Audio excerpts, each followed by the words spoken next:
Olá, olá, olá, olá, muito bom dia, boa tarde, boa noite para você que está nos escutando agora. Seja muito bem-vindo agora sim para mais um episódio do nosso podcast. Eu me chamo Felipe e se essa história fosse nos dias atuais, com certeza não ia ter lamparina nem óleo, ia ser smartphone e carregador portátil. Olá, meu povo, tudo bem com vocês? Meu nome é Makel e você está no F5, um podcast cheio de azeite para abençoar o seu dia. Aí, tá certo. E eu sou a Ariane. Pegando o gancho aí do título, eu normalmente não gosto de chegar atrasada, mas é muito comum isso acontecer, infelizmente. Fala galera, meu nome é Rafael, você tá no F5 e eu já viajei com as sandálias trocadas. Como tu não viu isso, Rafa? Só vi quando cheguei.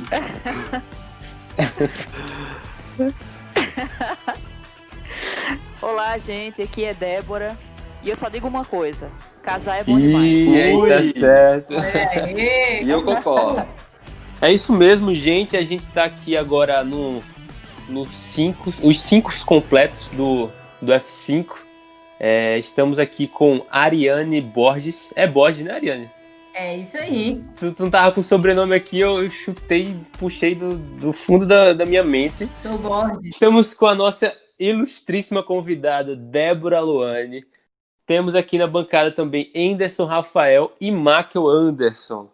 E a gente começa a conversar depois da musiquinha.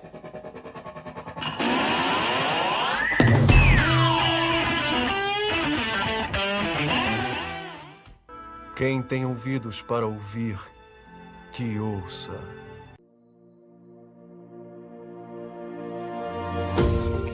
Então, meu povo, a gente aqui vai conversar um pouco sobre Mateus 25. E eu acho que é importante a gente, pelo menos, entender e saber um breve resumo. Se você que está nos escutando agora não conhece essa história, pode pausar aqui rapidinho e ler Mateus 25, até mais ou menos o verso 13, sobre essa história que a gente vai falar. E, em breve resumo, é o seguinte. Temos um casamento acontecendo e 10 moças estão na história. E essas 10 moças, elas estão aguardando esse casamento e, de repente, elas dormem. Quando o noivo está chegando para dar início à cerimônia e tudo mais, 5 dessas 10 têm combustível suficiente para conseguir chegar até o casamento e 5 ainda não têm o óleo para acender suas lamparinas. E aí, a partir daí, a gente começa a conversar. Como a gente consegue entender essa história, assim, no contexto geral? Jesus começa falando das várias situações que remetem à volta dele, né? Ele está ali fazendo o contexto dessas parábolas. E aí... Isso, até porque no capítulo 24, Jesus já vem falando sobre os princípios das dores, né? Isso. E aí, no capítulo 25, ele começa a engatar essa sequência de parábolas Ele está aí. fazendo algumas exortações em relação à vigilância, a ficar alerta para a volta de Jesus, né? A parábola das pessoas, como elas vão estar quando ele voltar. Então, está contextualizando isso, os últimos dias que antecedem a volta dele. Porque é interessante a gente começar a pensar em por que Jesus começa a comparar essa história em específico, antes de a gente entrar nela mesmo, com o reino dos céus. Então, olha só, é legal a gente perceber assim, esse contexto aqui da parábola das 10 virgens, né? A gente percebe aqui Jesus muito preocupado em explicar, e acho que mais do que explicar, alertar os seus ouvintes, né? Imediatos e nós agora, tanto tempo depois, sobre a importância de estar preparado, né? De estar pronto para o seu retorno, o seu segundo retorno, né? A esta terra. E o preparo, Marca, tem que ser prévio, né? A parábola deixa claro que quando se ouve a voz do noivo, não dá mais para ir comprar. Não dá mais tempo, exatamente. E aí...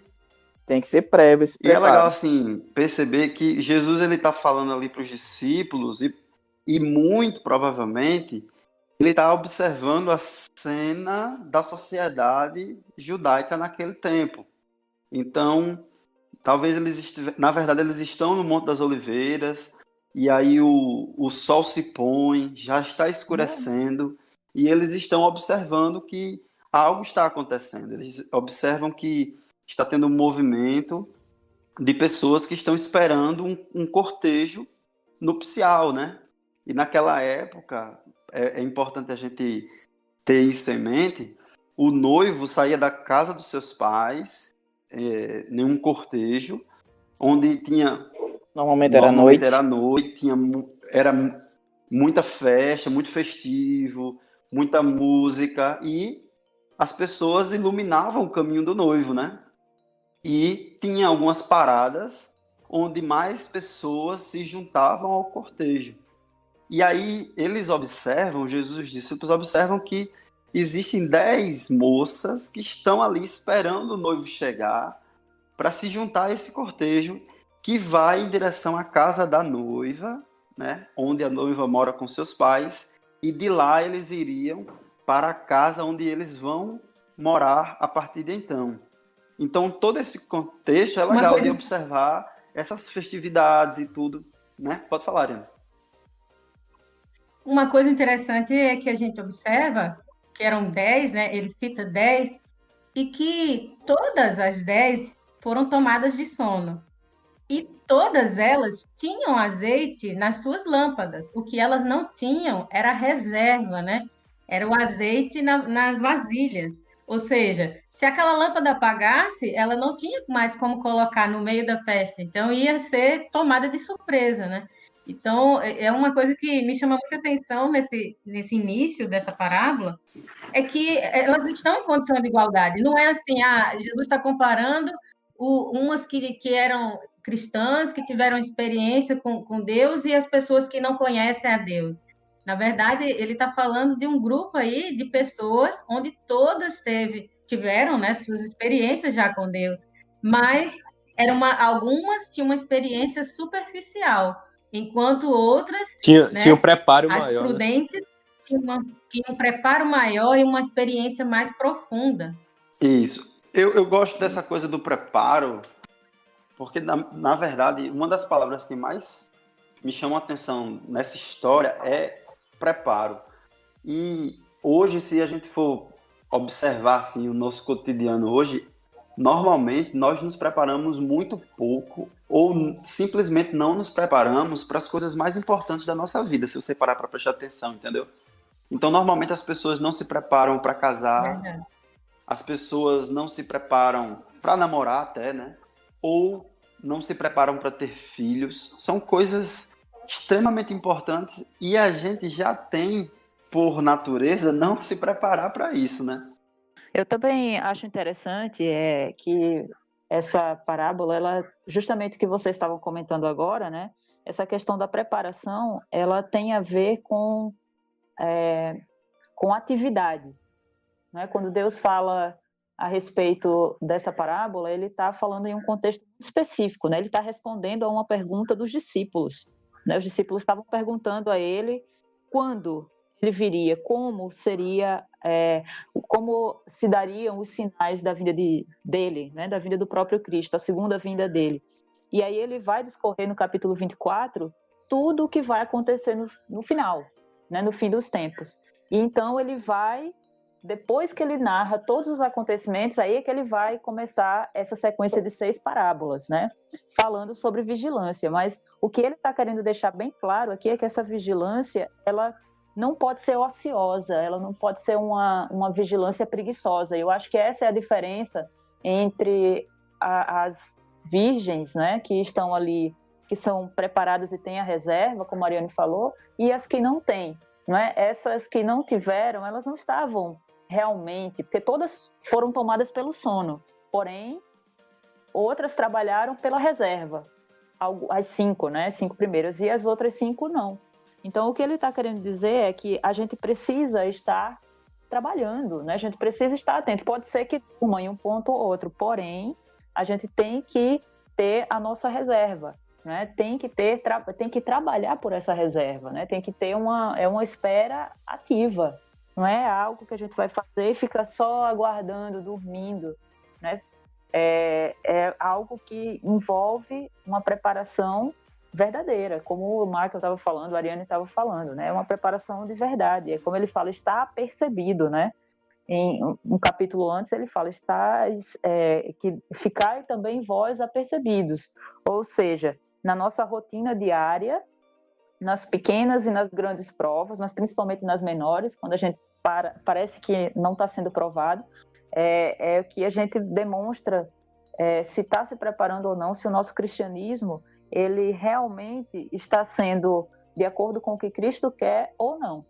Mestre Judá chegou, façam fila para o casamento.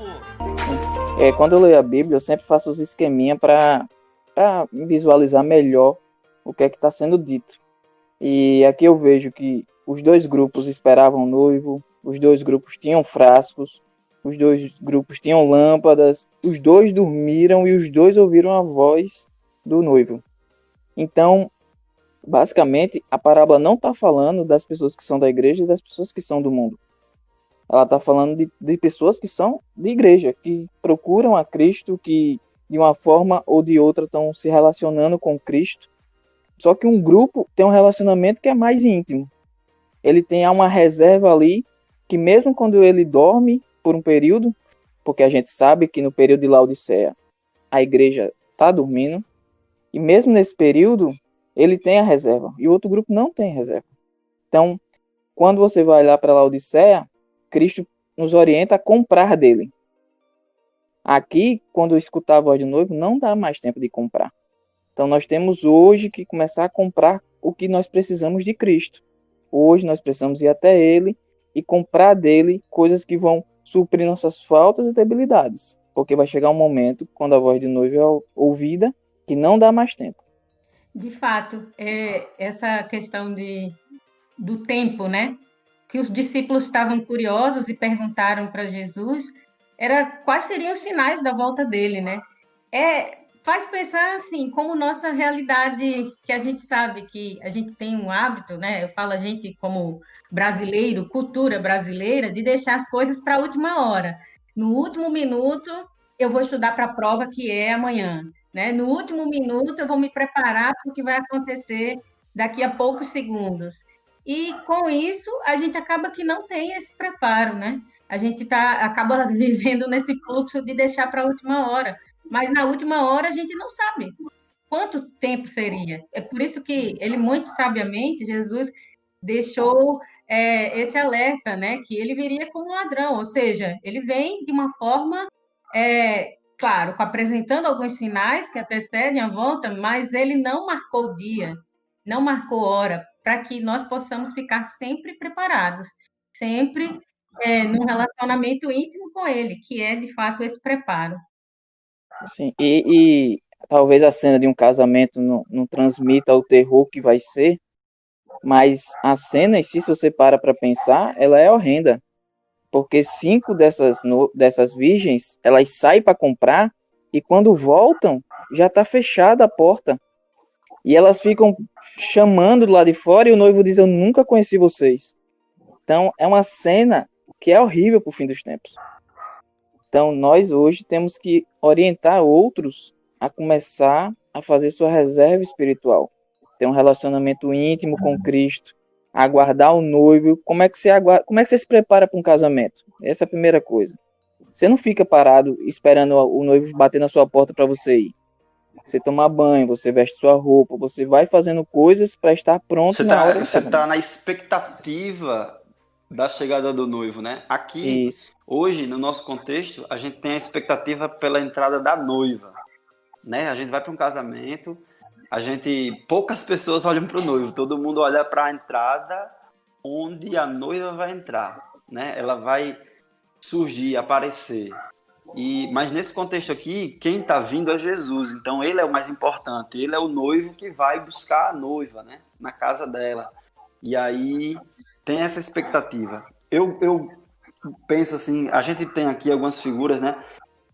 Por exemplo, as virgens são consideradas nécias ou tolas e as outras prudentes. Isso me lembra muito o livro de Provérbios, o quanto Salomão evoca essa figura de ser sábio em contrapartida de ser tolo, sabe?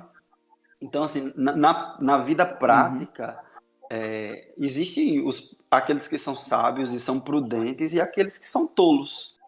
E interessante que os tolos aqui nessa história são as pessoas que fingem ou até tentam, mas não fazem o necessário.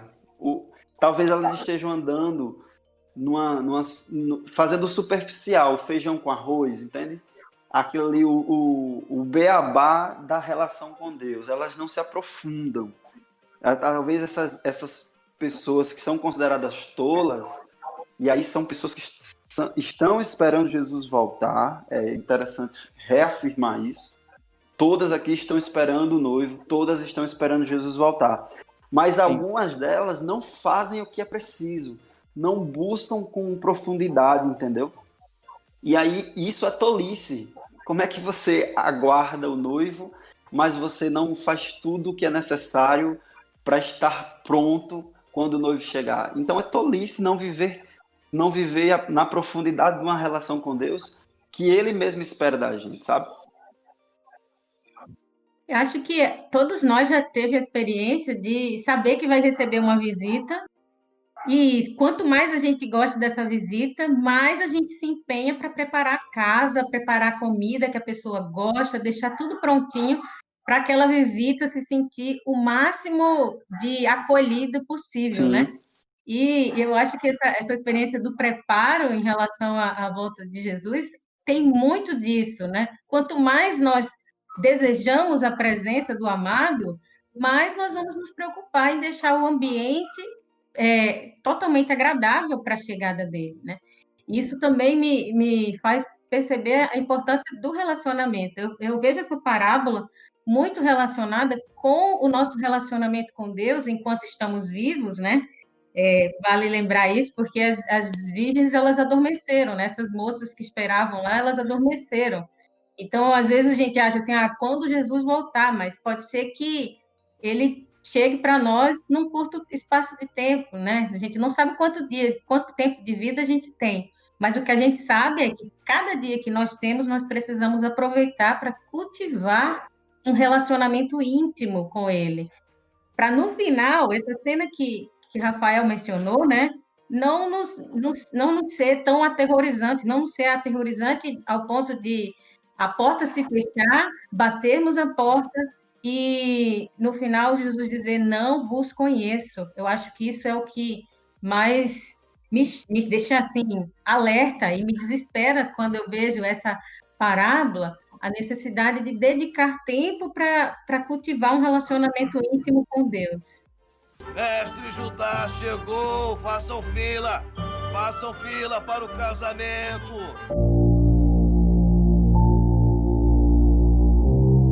Mas, Rafael, então explica pra gente como é se preparar para esse casamento. Porque, assim, pode ter uma dúvida aí na cabeça do pessoal que está nos escutando agora, de que precisa fazer alguma coisa para a chegada do noivo, ou que eu preciso seguir determinado padrão, ou fazer seguir uma receita pronta. Como é que funciona essa preparação? Cara, a preparação para o reino dos céus, ela é baseada numa relação íntima com Cristo, não no que a gente faz. Se você olhar a parábola, parece que as virgens não entraram porque deixaram de fazer algo. E realmente elas deixaram, que foi de se relacionar com Cristo. Tem uma música do Tiago Arraes que ele diz: aquilo que Cristo oferece, ele é. E a Bíblia é cheia de convite para gente, quem tem sede, ir até ele beber, comer do corpo dele, beber dele, viver a vida com ele. Então, a salvação ela é baseada na relação íntima que nós temos com Cristo. E essa relação, ela deve moldar o que nós fazemos e vivemos. Por exemplo, eu amo minha esposa. E por isso, eu vivo de acordo com quem amasse minha esposa.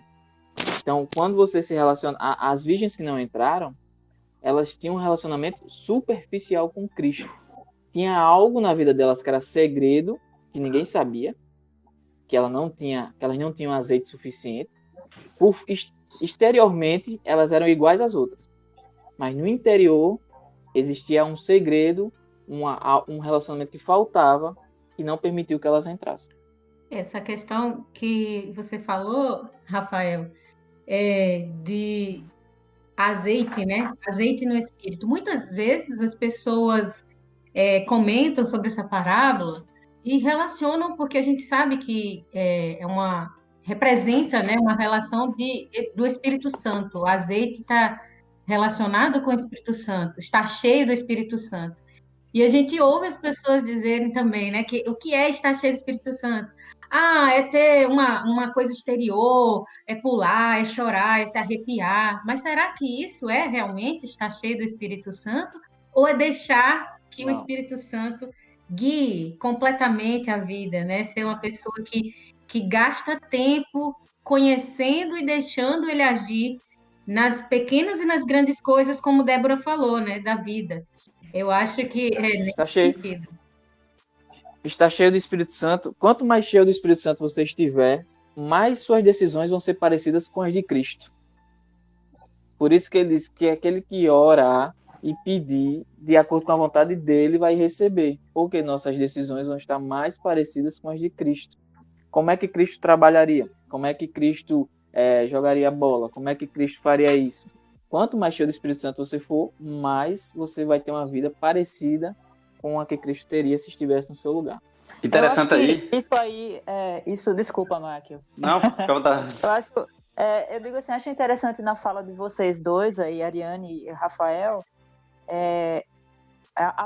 aponta para a individualidade da relação, não é? Porque quando você observa o que acontece com as virgens que são consideradas tolas, né? Parece que elas estão apoiando a reserva delas, né? Na reserva das outras. Elas estão contando com aquilo que é do outro. E o que Cristo está querendo mostrar aqui também é que existe uma relação individual, que foi o que vocês estavam comentando aí agora há pouco, né? Existe algo que não se divide, né? Isso, exatamente. Existe uma responsabilidade de você individualmente se relacionar com Deus. É isso que a parábola quer apontar, porque quando chega na hora, o noivo ele poderia ter aparecido em qualquer momento, né? Mas ele aparece de meia-noite, ou seja, na hora mais escura, na hora mais tenebrosa, né? Obviamente que essa informação não está aí à toa, né? Então, quando chega meia-noite, no momento mais escuro, o noivo aparece. E se não existe uma preparação, então, se ela estava contando com a preparação de outra, isso significa que não existia para ela, né? A gente às vezes lê a parábola e fica assim, nossa, como as virgens que são consideradas prudentes, né? Como elas são egoístas? Eu já pensei assim. E você percebe que não, elas não estão sendo egoístas, é porque a experiência com Deus, ela não é transferível. Caráter, fé, né? Isso, exatamente. Tudo isso é algo que não dá para transferir em absoluto. E é impossível depender justamente dessa fé, no caso da fé do outro naquele último dia, né? No dia que o noivo vier. Porque, no caso, a fé e o caráter, ele não, como você falou, não é algo compartilhado. E na verdade, são responsabilidades que nós temos como indivíduos diante de Deus, né? Inclusive, nas parábolas que Jesus vai falar depois dessa, que são dos talentos e tudo mais, fala mais sobre isso, sobre essa responsabilidade da gente manter, no caso, o combustível da lamparina conosco, né, durante toda a caminhada cristã. E tem uma ponta profética nessa parábola que me chama muita atenção, que é a questão do noivo vir à meia-noite. Ou não tá saindo esse choro de mim? Tá. Vou começar de novo. Tem uma ponta profética nessa parábola que me chama a atenção, que é o noivo vir à meia-noite e ele precisar de pessoas que brilhem ou que acendam suas luzes até ele chegar à noiva. Então, para pensar que o mundo ele está caminhando, se não está no momento mais escuro, para um momento mais escuro da humanidade, de caráter, de sociedade, de tudo se destruindo, a natureza devolvendo o que o homem fez. E é nesse momento que o noivo vai sair para vir buscar a noiva, que ele precisa que pessoas brilhem por ele. E esse brilhar tem que ser com azeite que eles já reservaram antes. Então, o convite para o jovem hoje é: comece hoje a fazer a sua reserva de relacionamento íntimo com Cristo. Tem lugares na sua vida que só Cristo deve entrar. Então, se abra por completo a Ele e você vai estar juntando azeite para a crise que está à nossa frente. Amém. Só para ampliar essa formação de Rafael, nesse pensamento, só lembrando que as pessoas que acompanhavam o noivo, de verdade, auxiliavam, iluminando o caminho para o noivo passar. E o objetivo era que o noivo buscasse a sua noiva, né? E eles entrassem juntos, noivo, noiva e convidados, as damas de companhia, né? No caso as virgens, entrassem juntos para a boda, para a festa, né? A ceia que o noivo tinha preparado. Então, essa aplicação profética que Rafael está falando aí tem muito a ver com os nossos dias hoje. Porque, de fato, a gente está vivendo dias muito confusos, muito escuros.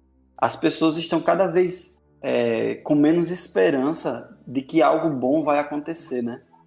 E a igreja parece estar dormindo. Sim, parece. E na verdade, como a gente já falou da aplicação desse óleo, né?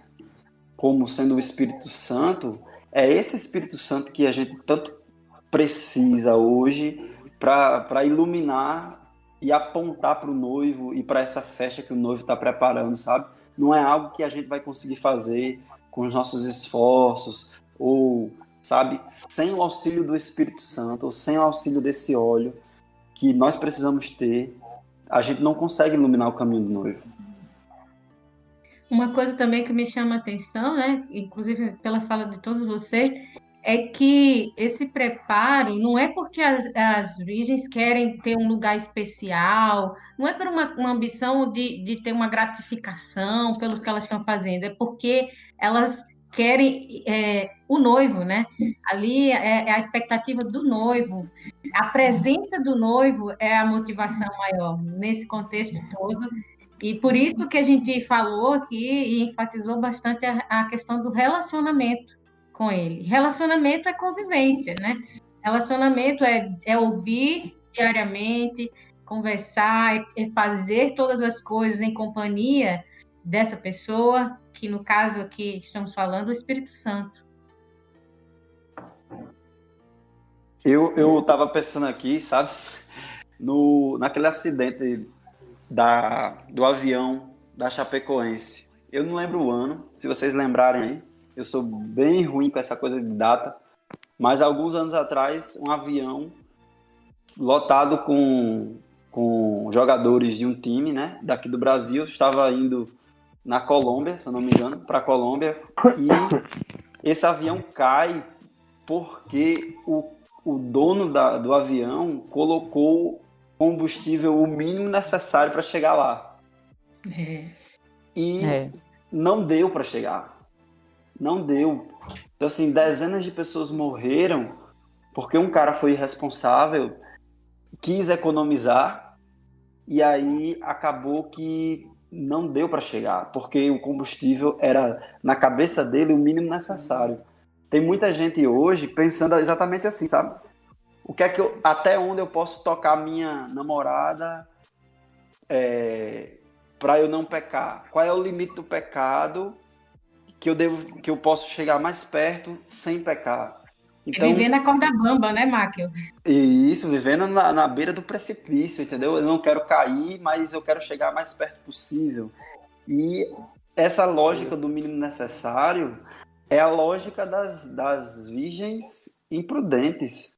Entendeu? O mínimo necessário. Não se prepararam para esse momento em que se exigiria mais. E esse mais do que a gente está falando aqui, a gente já falou várias vezes, e é interessante reforçar.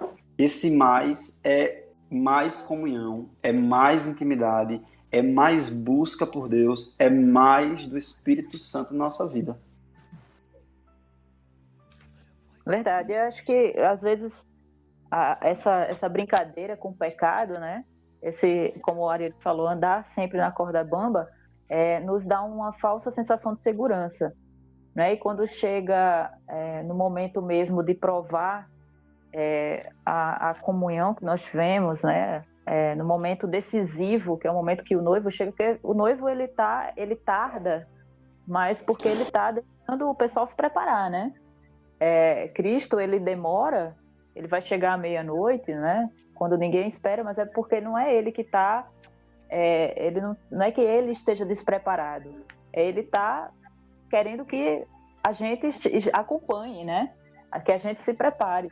Então, esse viver na corda bamba, ele dá uma falsa sensação de segurança. Quando chega na hora do vamos ver, né? Isso realmente faz uma diferença, né? E às vezes tem pessoas que acham que merecem ser compensadas porque fizeram pelo menos alguma coisa, mas não fizeram o que era necessário, né? Não fizeram o que era realmente necessário que se fizesse.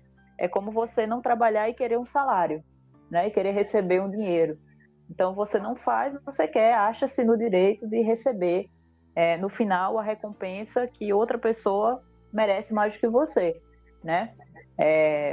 Então assim é muito perigoso, porque é muito perigoso brincar com o pecado, é muito perigoso brincar de ser cristão, muito mesmo. Mateus ele já começa a parábola, ele diz assim: o reino dos céus é como, né? Então ele está dizendo assim: eu não vou enganar ninguém. Aqui a gente está falando de algo que é muito superior. Eu vou fazer aqui uma ilustração. Jesus está falando assim, né? É uma ilustração aqui que eu vou fazer para vocês terem uma ideia de mais ou menos o que vai acontecer, de como vai ser. Mas ele diz assim: não percam de vista que aqui estamos falando do reino dos céus. Nós não estamos falando de um casamento só, né? De algo que acontece aqui e passa. Não, a gente está falando da herança dos céus. Então a gente não pode deixar passar que isso é de grande importância, na verdade é da maior importância para a nossa vida. E esse casamento que você bem falou, Débora, não é como o casamento daqui da Terra, que é até a morte nos separe, né? É um casamento que nem a morte vai separar, porque realmente vai ser eterno para a eternidade. Exatamente, é isso mesmo. Ei, Rafael. Só para colocar um texto aqui bíblico antes do final, não sei que hora pode colocar. Apocalipse 19, versículo 9, diz: então falou o anjo, bem-aventurado aqueles que são chamados à ceia das bodas do Cordeiro. Então, existe uma felicidade, uma festa depois também que a gente entra com o noivo para a ceia. E aquele momento é de festejar, é de alegria. A parábola não termina só com uma notícia ruim de que as virgens foram deixadas de fora, mas com a notícia boa de que algumas entraram e estarão para sempre com o Cordeiro. E eu acho que a gente pode também parar para pensar que o noivo ainda não chegou, né? Então a gente ainda tem tempo para se preparar. Mas quem tem falta de alguma coisa, vá comprar. Isso, exatamente. Se você acha que seu relacionamento não está tão profundo quanto os das sábias, né? Trate de se aprofundar. Porque, assim, o que Jesus quis dizer no todo, como moral, de uma lição pra gente, é que o noivo vem. Isso a gente não tem como negar, não tem como desmentir. O noivo vem, e aí a pergunta que fica é: a gente está preparado para a volta de Cristo? Débora, você pode orar com a gente? Para a gente terminar. Sim, claro. Esse podcast. Vamos orar então. Senhor Deus e Pai Todo-Poderoso, nós te agradecemos, Senhor, por tuas bênçãos e nesse momento, porque podemos meditar na tua palavra. Eu te peço uma bênção especial por aqueles que estão ouvindo nesse momento, que possam a cada dia ter em sua mente a importância de se preparar para esse evento que é certo, que é a tua vinda, esse evento maravilhoso. Fica conosco em nome de Jesus. Amém.